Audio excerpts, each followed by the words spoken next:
আমি সম্পূর্ণরূপে দায়িত্ব নিয়ে বলতে পারি আপনার মোবাইলেও অবশ্যই এই একটি সেটিংস অন আছে, যার ফলে আপনার মোবাইলে হোয়াটসঅ্যাপ যে কোনো সময় অন্য কেউ ব্যবহার করতে পারবে, বা আপনার মোবাইলের ডাটা অ্যাক্সেস সম্পূর্ণরূপে হ্যাক হয়ে যেতে পারে, আপনার মোবাইল সম্পূর্ণরূপে হ্যাক হয়ে যেতে পারে। যদি বিশ্বাস না হয় তাহলে আপনি সেটিংসে যান, ওখানে সার্চ করুন ইনস্টলেশন সোর্স বা আননোন ইনস্টল অ্যাপ্লিকেশন, তারপর ওটা আপনি ক্লিক করুন, দেখবেন আপনার হোয়াটসঅ্যাপ অন করা আছে। এটা সঙ্গে সঙ্গে অফ করে দিন।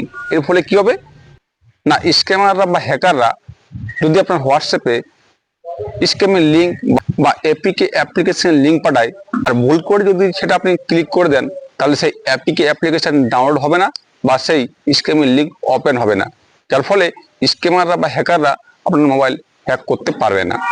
যার ফলে আপনি সম্পূর্ণ সুরক্ষিত থাকবেন, আপনার হোয়াটসঅ্যাপ আপনার মোবাইল সম্পূর্ণ সুরক্ষিত থাকবে। ভিডিওটা ভালো লাগলে অবশ্যই একটা লাইক করে শেয়ার করে দেবেন।